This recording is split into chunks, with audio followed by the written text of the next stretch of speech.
Eh bien, nous sommes dimanche 21 mars, 5e dimanche de Carême, et j'intitulerai cette méditation « C'est le printemps ».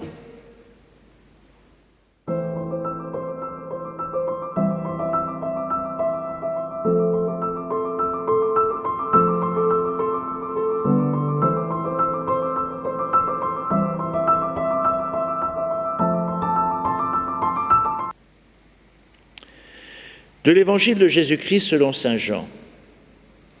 En ce temps-là, il y avait quelques Grecs parmi ceux qui étaient montés à Jérusalem pour adorer Dieu pendant la fête de Pâques. Ils abordèrent Philippe qui était de Bethsaïda, en Galilée, et lui firent cette demande. « Nous voudrions voir Jésus. » Philippe va le dire à André, et tous deux vont le dire à Jésus. Alors Jésus leur déclare « L'heure est venue, où le Fils de l'homme doit être glorifié. Amen, amen, je vous le dis, si le grain de blé tombé en terre ne meurt pas, il reste seul. Mais s'il meurt, il porte beaucoup de fruits. Qui aime sa vie la perd, qui s'en détache en ce monde la gardera pour la vie éternelle. Si quelqu'un veut me servir, qu'il me suive, et là où moi je suis, là aussi sera mon serviteur. Si quelqu'un me sert, mon Père l'honorera. Maintenant, mon âme est bouleversée. Que vais-je dire? Père, sauve-moi de cette heure, mais non. C'est pour cela que je suis venu à cette heure-ci. Père, glorifie ton nom. Alors du ciel vint une voix qui disait « Je l'ai glorifié, je le glorifierai encore. » En entendant la foule qui se tenait là, disait que c'était un coup de tonnerre, d'autres disaient « C'est un ange qui lui a parlé. » Mais Jésus leur répondit « Ce n'est pas pour moi qu'il y a eu cette voix, mais pour vous.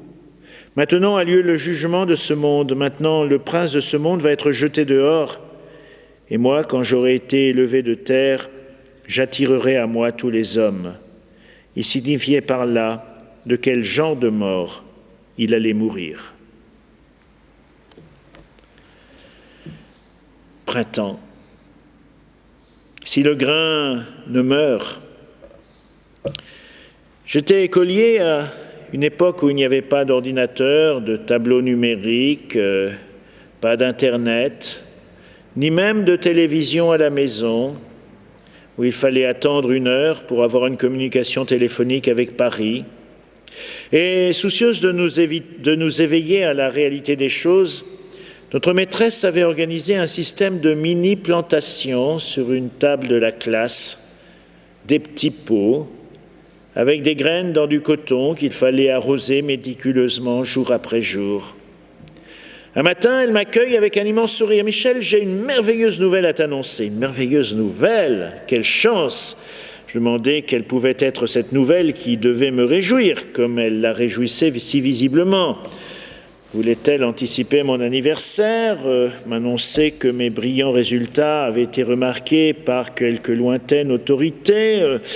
Allait-on me proposer, au vu de mon physique exceptionnel, de tourner dans un film? Non, ça c'est le rêve. J'attendais avec impatience, évidemment, que l'on devine. « Michel, viens voir, ton haricot a germé. » Ah, c'est tout? Ma déception a dû être visible et très contrariante pour elle. Effectivement, une petite excroissance palichonne sortait à travers le coton du haricot qui m'était attribué. Mais elle, si elle pouvait savoir ce que je pensais de cet événement insignifiant, enfin, elle le devinait en regardant mon visage. Et pourtant, comme elle avait raison, cette maîtresse, comme on disait, la preuve, c'est que finalement, je m'en souviens encore. Comme elle avait raison de me faire découvrir cette leçon de la nature, reprise ce dimanche par Jésus. Si le grain tombé en terre ne meurt pas, il reste seul, mais s'il meurt, il porte beaucoup de fruits, beaucoup de fruits.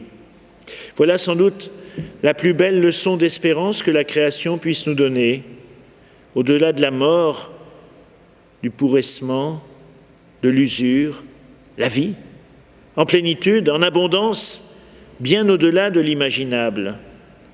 Pourtant, le mal, la nuit, la mort, tout cela nous étreint, nous étouffe et angoisse même Jésus. Alors, il nous faut lire cette parole jusqu'au bout. Le grain qui meurt doit mourir pour porter du fruit. L'histoire a retenu le nom d'une autre victime des camps de concentration nazis, Ethel Soum. Cette jeune femme d'hier a su découvrir un étonnant chemin spirituel dans ce contexte aussi dramatique. Elle venait pourtant de loin, résolument athée pendant longtemps. Elle avait eu une vie agitée, bien peu exemplaire d'un point de vue de la morale rigoureuse. Dans le camp, nous le savons par son carnet personnel rédigé au jour le jour, elle va découvrir Dieu et devenir progressivement une source d'espérance au milieu de l'angoisse. Ethel Soum. Elle écrit le 18 août 1943 « Comme elle est grande, la détresse intérieure de tes créatures terrestres, mon Dieu. Je te remercie d'avoir fait venir à moi tant de gens avec toute leur détresse. Il ne suffit pas de te prêcher, mon Dieu, pour te mettre à jour dans le cœur des autres. Il faut dégager chez l'autre la voie qui mène à toi, mon Dieu. » Et elle continue. « La force, l'amour et la confiance en Dieu que l'on a en soi et qui, ces derniers temps, grandissent si merveilleusement en moi, il faut se garder prêt à les partager avec tout un chacun, avec ceux qui croisent par hasard notre route et qui en ont besoin. Même dans la souffrance, il est possible de puiser des forces.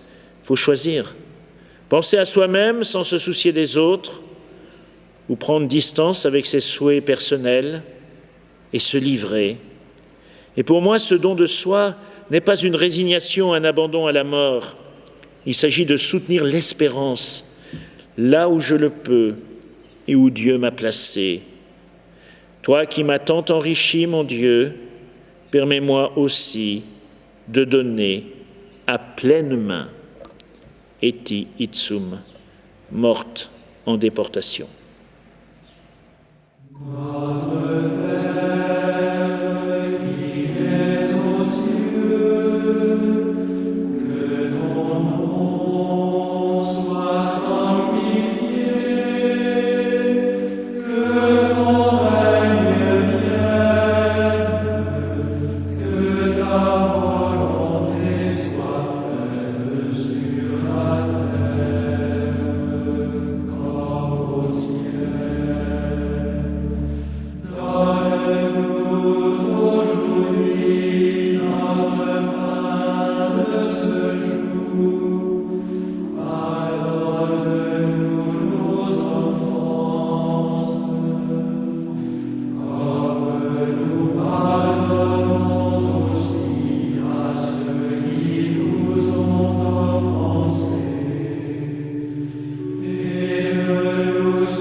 Salve Regina,